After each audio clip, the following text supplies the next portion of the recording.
이스라엘 자손이 애굽을 떠난 지 3개월째 되는 날 그들은 시내 광야에 이르렀습니다.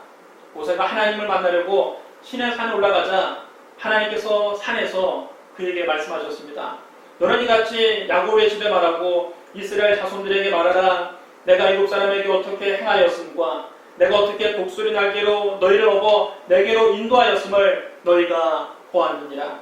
세계가 다 내게 속하였나니 너희가 내 말을 잘 듣고 내 언약을 지키면 너희는 모든 민족 중에서 내 소유가 되겠고 너희가 내게 대하여 제사장 나라가 되며 거룩한 백성이 되리라. 너는 이 말을 이스라엘 자손에게 전할지니라.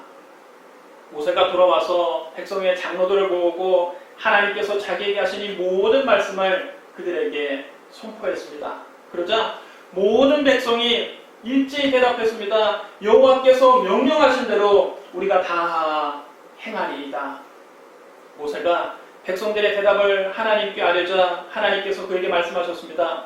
내가 빽빽한 구름 가운데서 너에게 임함은 내가 너와 말하는 것을 백성들이 듣게 하며 또한 너를 영영히 믿게 하려 함이니라. 너는 백성에게로 가서 오늘과 내일 그들을 성결하게 하며 그들의 옷을 빨게 하고 준비하게 하여 셋째 날을 기다리게 하라. 이는 셋째 날에 나 여호와가 온 백성의 목전에서 시내 산에 강림할 것이니 너는 백성을 위하여 주의 경계를 정하고 이르기를 너희는 삼가 산에 오르거나 그 경계를 침범하지 말지니 산을 침범하는 자는 반드시 죽임을 당할 것이라. 그런 자에게는 손을 대지 말고 돌로 쳐서 죽이거나 화살로 쏘아 죽여야 하리니 짐승이나 사람을 막론하고 살아남지 못하리라 하고 나팔을 길게 불거든 산 앞에 이를 것이니라 하라. 마침내 셋째 날 아침이 되었습니다. 우레와 번개와 빽빽한 구름이 산 위에 있고 나팔 소리가 매우 크게 들리자 진중에 있던 백성들은 모두 두려워서 벌벌 떨었습니다. 모세가 하나님을 맞으려고 백성들을 거느리고 진에서 나와서 그들 모두 시내산 산기슭에 세웠습니다.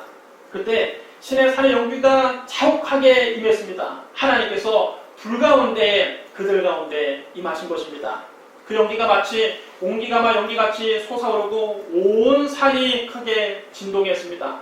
나팔 소리가 점점 커질 때 모세가 하나님께 말하자 하나님께서 그에게 음성으로 대답하셨습니다. 하나님께서 시내산 꼭대기에 내려오셔서 모세를 부르심으로 모세가 그리로 올라갔습니다. 그때 하나님께서 모세에게 말씀하셨습니다. 내려가서 백성에게 경고하라. 백성이 밀고 들어와 나 여호와에게로 와서 보려고 하다가 많이 죽을까 하노라. 또 여호와에게 가까이 있는 제사장들에게 그 몸을 성결히 하게 하라. 나 여호와가 그들을 칠까 하노라. 모세가 하나님께 말씀드렸습니다. 주께서 우리에게 명령하여 이르시기를 산 주위에 경계를 세워 산을 거룩하게 하라 하셨사온즉 백성이 시내 산에 이르지 못하리이다. 하나님께서 그에게 말씀하셨습니다. 가라. 너는 내려가서 아론과 함께 올라오고 제사장들과 백성에게는 경계를 넘어 나 여호와에게로 올라오지 못하게 하라. 내가 그들을 칠까 하노라. 모세가 백성에게 내려가서 그대로 전했습니다. 그 후에 하나님께서 친히 백성들에게 십계명을 말씀하셨습니다. 나는 너를 애굽 땅 종되었던 집에서 인도해낸 네 하나님 여호와니라. 너는 나 외에는 다른 신들을 내게 두지 말라. 너를 위하여 캐긴 우상을 만들지 말고 또 위로 하늘에 있는 것이나 아래로 땅에 있는 것이나 땅 아래 물속에 있는 것에 어떤 형상도 만들지 말며 그것들에게 절하지 말며 그것들을 섬기지 말라. 나 네 하나님 여호와는 질투하는 하나님인즉 나를 미워하는 자의 죄를 갚되 아버지로부터 아들에게로 3, 4대까지 이르게 하거니와 나를 사랑하고 내 계명을 지키는 자에게는 1000대까지 은혜를 베푸느니라. 너는 네 하나님 여호와 이름을 망령되게 부르지 말라. 여호와는 그 이름을 망령되게 부르는 자를 죄 없다 하지 아니하리라. 안식일을 기억하여 거룩하게 지키라. 엿새 동안을 힘써 네 모든 일을 행할 것이나 일곱째 날은 네 하나님 여호와의 안식일인즉 너나 네 아들이나 네 딸이나 네 남종이나 네 여종이나 네 가축이나 네 문 안에 머무는 객이라도 아무 일도 하지 말라. 이는 엿새 동안에 나 여호와가 하늘과 땅과 바다와 그 가운데 모든 것을 만들고 일곱째 날에 쉬었습니다. 그러므로 나 여호와가 안식일을 복되게 하여 그날을 거룩하게 하였느니라. 네 부모를 공경하라. 그리하면 네 하나님 여호와가 너에게 준 땅에서 네 생명이 기리라. 살인하지 말라. 간음하지 말라. 도둑질하지 말라. 내 이웃에 대하여 거짓 증거하지 말라. 내 이웃의 집을 탐내지 말라. 내 이웃의 아내나 그의 남종이나 그의 여종이나 그의 소나 그의 나귀나 물론 내 이웃의 소유를 탐내지 말라. 뭇백성이 우레와 번개와 나팔소리와 산의 연기를 보았습니다. 백성들은 하나님의 음성을 직접 듣고 난 다음 너무 두려워서 마치 죽을 것만 같았습니다. 그래서 그들은 멀리 서서 모세에게 사정했습니다. 당신이 우리에게 말씀하소서 우리가 들으리이다. 하나님이 우리에게 말씀하지 말게 하소서 우리가 죽을까 하나이다. 그때 하나님께서 모세에게 이렇게 말씀하셨습니다. 그들의 말이 옳도다. 내가 그들의 형제 중에서 너 같은 선지자 하나를 그들을 위하여 일으키고 내 말을 그 입에 두리니 내가 그에게 명령하는 것을 그가 우리에게 다 말하리라. 이것이 호렙산에서 곧 시내산에서 이스라엘 백성들이 하나님께 십계명을 받을 때의 광경입니다. 40년의 세월이 지난 후에 이제 이스라엘 백성이 모압 평지에 모였습니다. 그들이 이제 요단강만 건너면 적과 꾸려는 가나안 땅을 정복하게 됩니다. 그 전에 모세는 그 모압 평지에 이스라엘 1.5세대 그리고 출애굽 2세대를 다 모아놓고 그들에게 40년 전 호렙산에서 있었던 일, 곧 시내산에서 있던 일을 회상하면서 그들에게 이렇게 말을 했습니다. 네 하나님 여호와께서 너희 가운데 네 형제 중에서 너를 위하여 나 같은 선지자 하나를 일으키시리니 너희는 그의 말을 들을지니라. 선지자는 하나님께로부터 계시를 받아서 하나님의 뜻을 대신 전달하는 대언자를 말하는 것입니다. 그럼 여러분, 하나님께서 이스라엘 백성들 가운데 일으키시겠다고 약속하신 그 선지자는 과연 누구를 가리키는 것일까요? 이스라엘 백성들은 오랫동안 하나님이 약속하신 그 선지자를 기다려왔습니다.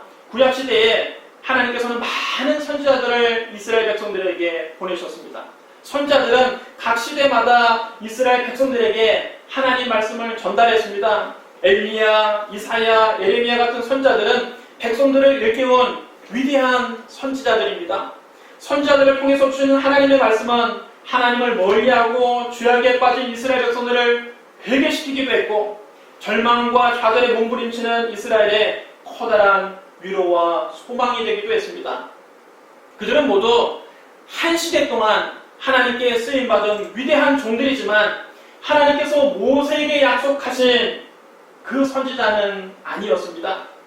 구약의 말라기 선지자 이후 약 400년 동안 아예 이스라엘에 하나님 말씀이 끊어졌습니다. 말라기 선지자 이후에는 하나님께서 일반적인 선지자들도 이스라엘에 보내지 않으셨습니다.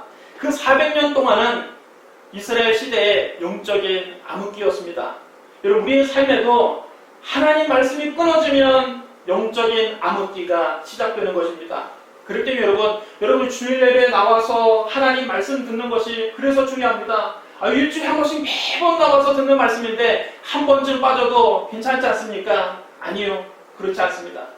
말씀이 없으면 우리 영혼은 살 수 없는 것입니다. 하나님 말씀이 끊어지면 곧장 영적인 암흑기가 오는 것입니다. 그 400년 동안 이스라엘 백성들은 바사, 헬라, 애굽, 수리와 등 외세의 지배에 끊임없이 시달리게 되었고 결국은 로마의 식민지가 되고 말았습니다.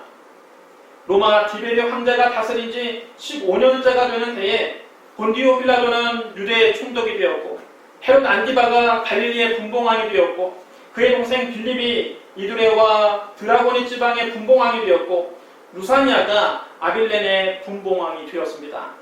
이스라엘처럼 여러 고을로 찢겨져서 총독과 분봉왕들의 지배를 받고 있었습니다.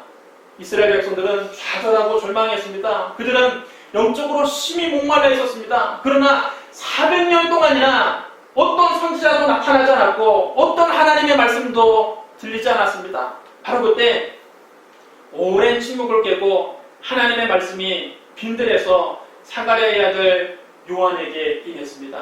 요한은 요단강 부근의 여러 지방을 다니면서 죄사함을 받게 하는 회개의 세례를 전파했습니다. 회개하라, 천국이 가까이 왔느니라. 세례 요한의 이 짧은 외침이 잠자던 이스라엘을 깨웠습니다. 세례 요한의 메시지는 이스라엘 백성들의 영혼을 뒤흔들었습니다. 백성들이 그 소리를 듣고 세례 요한이 거하던 유대 광야를 찾아왔습니다. 말씀에 목말랐던 이스라엘에게 세례 요한의 이 짧은 외침은 마치 생수와도 같은 것이었습니다. 참으로 오랜만에 울려 퍼지는 하나님의 말씀을 듣기 위해서 이스라엘 백성들은 거친 그 광야도 마다하지 않고 세례 요한에게 줄을 지어 찾아왔습니다. 세례 요한이 거하던 유대 광야는 여리고 남쪽과 사해 북서 쪽에 넓게 펼쳐진 황무지였습니다. 그곳은 가파른 암벽과 큰 바위와 모래로 흘려져 있고 군데군데 잡풀만 눈에 띄는 곳이었습니다. 더러는 뱀이 지나다니는 황량한 광야였습니다. 이처럼 황량한 빈들이었지만 사람들은 세례 요한의 메시지를 듣고 그에게 세례를 받기 위해서 꼬리에 꼬리를 물고 줄을 지어서 찾아왔습니다. 예루살렘과 온 유대와 요단강 사방에서 다 그에게 나와서 자기들의 죄를 자복하고 가슴을 치면서 회개하고 세례 요한에게 세례를 받았습니다. 아무것도 없는 그 황량한 광야에 사람들이 인산인해로 이루어서 세례를 받는 그 모습은 그야말로 장관이었습니다. 세례 요한에게 찾아오는 사람들 중에는 그의 설교를 듣고 진심으로 뉘우치고 가슴을 치고 울면서 회개하는 사람들도 있었지만 광야에서 벌어지는 이 기이한 광경을 구경 삼아 나오는 사람들도 더러 있었습니다.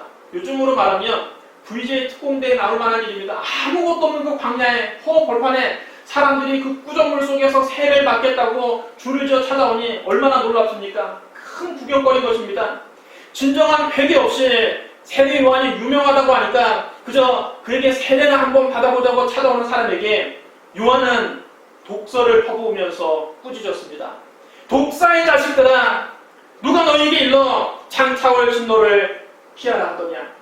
그러므로 회개에 합당한 열매를 맺고 속으로 아브라함이 우리 조상이라 말하지 말라. 내가 너희에게 이르노니 하나님이 능히 돌들로도 아브라함의 자손이 회개하시리라. 이미 도끼가 나무 뿌리에 놓였으니 좋은 열매 맺지 않는 나무마다 찍혀 불에 던져지리라. 어마어마한 독설입니다. 여러분, 대개 주의 종이라고 하면 항상 인자한 얼굴하고 눈이 항상 반달 모양으로 웃음을 띠고 부드러운 목소리로 사람들에게 좋은 말만 전하는 사람이라고 생각하죠. 그렇지 않습니다. 세례 요한은 그런 선입견을 단번에 날려버린 선지자였습니다. 세례 요한은 무시무시한 독설가였습니다.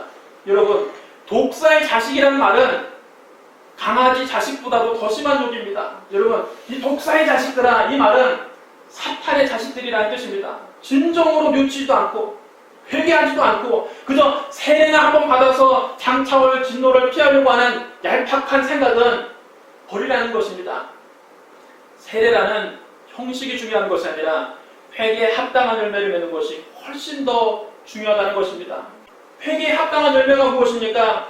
회개했으면 구체적으로 삶의 변화가 다가와야 된다는 것입니다. 사람들이 그것을 세례 요한에게 물었습니다. 그러면 우리가 무엇을 하여야 하리까? 세례 요한은 그들에게 분명하게 대답했습니다. 옷 2벌이 있는 자는 옷 없는 자에게 나눠줄 것이요 먹을 것이 있는 자도 그렇게 할 것입니다. 세리들도 세례 요한에게 세례를 받으러 왔습니다. 선생이여, 그럼 우리는 어떻게 하여야 버림받지 않고 하나님께 구원을 받을 수 있을까요? 요한은 세리들에게도 명료하게 대답했습니다. 부가던 것 외에는 거두지 말라.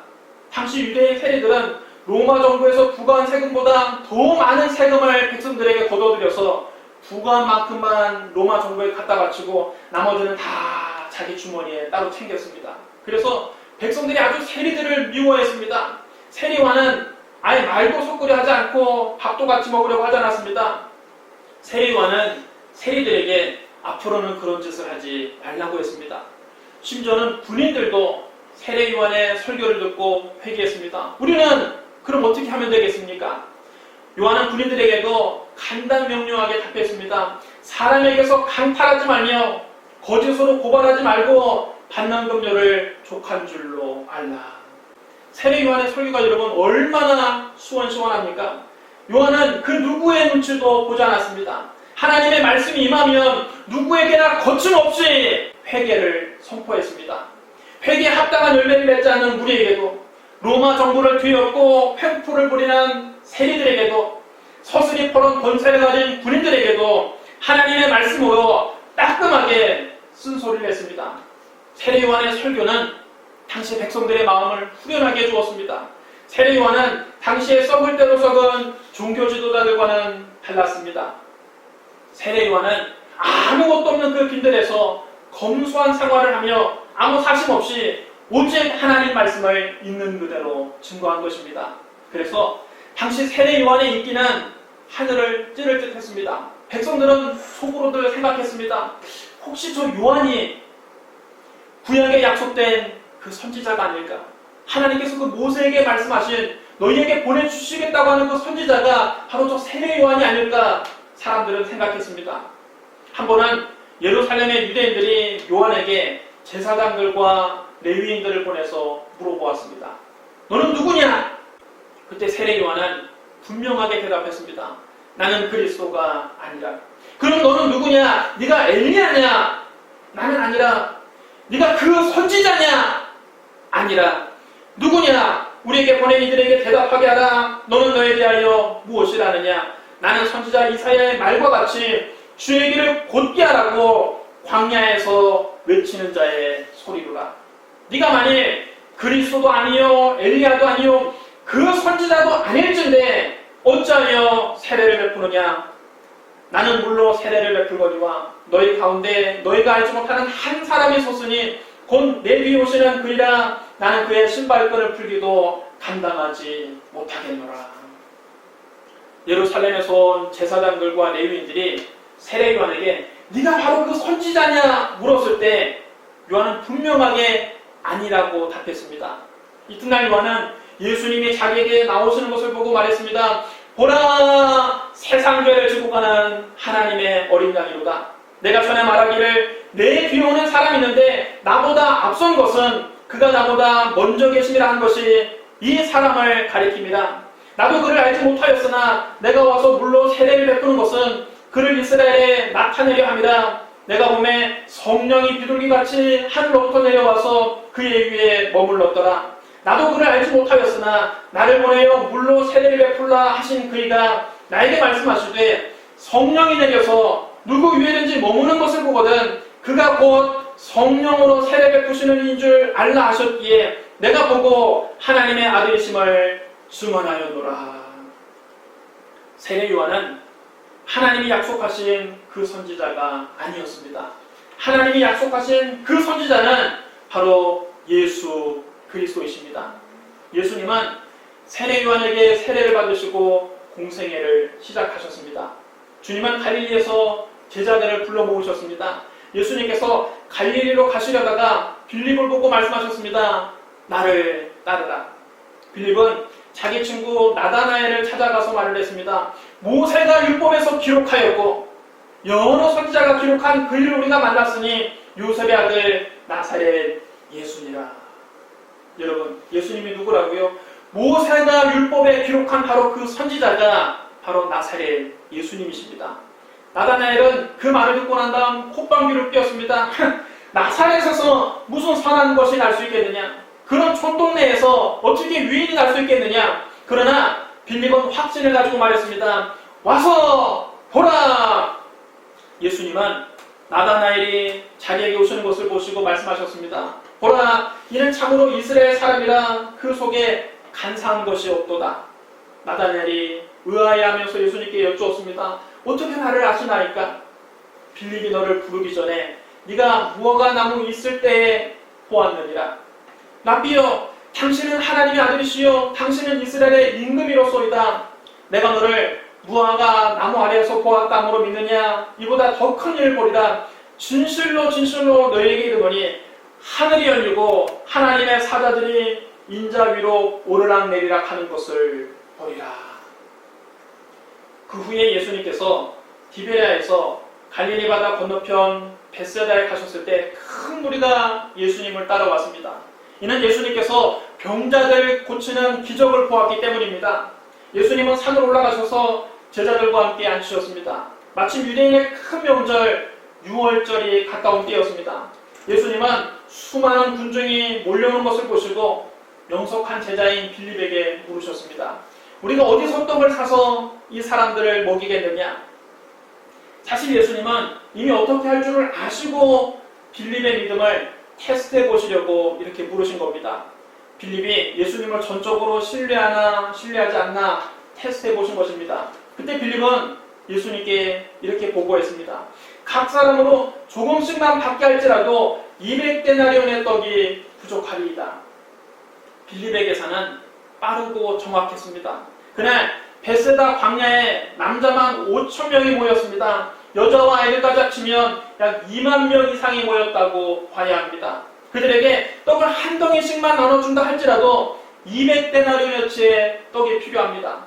여러분, 한 데나리온이 당시 노동자 하루 품삯이었습니다. 그러므로 200데나리온은 200일치 일당에 해당하는 돈입니다. 여러분, 오늘날로 환산한다면 오늘날 하루 일당을 계산하기 편하게 10만 원씩만 잡아도 여러분 200데나리온이면 얼마겠습니까? 2천만 원입니다. 그곳은 광야였습니다. 떡 살 것도 없고 그렇게 많은 떡을 살 돈도 없습니다. 결국 빌립은 이렇게 많은 인파를 먹이는 것은 불가능하다고 예수님께 보고한 것입니다. 빌립은 아주 머리가 좋은 제자로 당시 현장의 상황을 아주 빠르고 정확하게 파악하고 있었습니다. 하지만 빌립이 한 가지 놓치고 있는 것이 있었습니다. 그것은 예수님께서 그 자리에 함께 계시다는 사실입니다. 그것이 아무리 광야라 할지라도, 아무리 황량한 벌판이라 할지라도 예수님이 함께 계시면 문제는 더 이상 문제가 되지 않는 것입니다. 오늘 여러분의 삶의 현장도 마찬가지입니다. 아유, 지금 내 삶이 너무나 힘이 듭니다. 광야입니다. 도움받을 곳이 전혀 없습니다. 여러분, 환경만 바라보지 말고 바로 그 자리에 예수님이 함께 계시다는 것을 잊지 마십시오. 그때 또 다른 제자 안드레는 예수님께 이렇게 말씀드렸습니다. 빌립은 아주 머리가 좋은 제자였고 안드레는 빌립보다는 머리는 좋지 않았습니다. 그런데 안드레는 믿음이 있는 제자였습니다. 안드레가 예수님을 찾아가서 말을 하기를, 여기 한 아이가 있어 보리떡 5개와 물고기 2마리를 가지고 있나이다. 그러나 그것이 이 많은 사람에게 얼마나 되겠사옵나이까. 사실 보리떡 5개와 물고기 2마리는 어린아이의 한 끼 도시락밖에는 안 되는 양입니다. 그걸 가지고 어떻게 그 많은 사람들을 먹일 수 있습니까? 안드레도 보리떡 5개와 물고기 2마리로 5,000명을 먹일 수 없다는 사실점은 압니다. 그러나 그것이 예수님 손에 들려지면 기적이 일어난다는 것을 믿고 기적을 기대하는 마음으로 나온 것입니다. 예수님께서 안드레의 그 믿음을 보시고 말씀하셨습니다. 이 사람들로 함께하라. 예수님은 그 떡을 들고 아버지 하나님께 감사기도를 드리셨습니다. 그런 다음 앉아있는 사람들에게 원하는 만큼 떡을 나눠주셨습니다. 또 물고기도 그렇게 원하는 만큼 나눠주셨습니다. 사람들이 모두 다 배불리 먹은 후에 예수님은 제자들에게 말씀하셨습니다. 남은 조각을 거두고 버리는 것이 없게 하라. 그래서 제자들이 남은 조각을 다 거두어 보았더니 남은 조각이 12바구니에 가득 찼습니다. 예수님께서 베푸신 이 놀라운 기적을 보고 사람들이, 그 벳세다에 모인 5,000명의 사람들이 서로 외쳤습니다. 이는 참으로 세상에 오실 그 선지자라. 여러분 따르시랍니다. 이는 참으로 세상에 오실 그 선지자라. 예수님이 참으로 하나님이 약속하신 바로 그 선지자라는 것입니다. 예수님이 친히 말씀하셨습니다. 나를 믿는 자는 나를 믿는 것이 아니요 나를 보내신 이를 믿는 것이며 나를 보는 자는 나를 보내신 이를 보는 것이니라. 나는 빛으로 세상에 왔나니 물은 나를 믿는 자로 어둠에 다니지 않게 하려 함이로라. 사람이 내 말을 듣고 지키지 아니할지라도 내가 그를 심판하지 아니하노라. 내가 온 것은 세상을 심판하려 함이 아니요 세상을 구원하려 함이로라. 나를 저버리고 내 말을 받지 아니하는 자를 심판할 이가 있으니 곧 내가 한 그 말이 마지막 날에 그를 심판하리라. 내가 내 자유로 말하는 것이 아니요 나를 보내신 아버지께서 내가 말할 것과 이룰 것을 친히 명령하여 주셨으니 나는 그 명령이 영생인 줄 아노라. 그러므로 내가 이루는 것은 내 아버지께서 내게 말씀하신 그대로니라. 그 옛날 하나님께서 모세에게 뭐라고 말씀하셨습니까?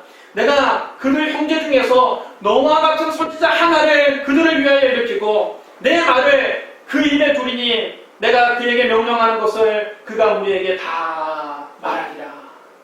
그런데 예수님은 말씀하셨습니다. 내가 내 자유로 말하는 것이 아니요 나를 보내신 아버지께서 내가 말할 것과 이룰 것을 친히 명령하여 주셨으니 나는 그의 명령이 영생인 줄 아노라. 그러므로 내가 이루는 것은 내 아버지께서 내게 말씀하신 그대로니라.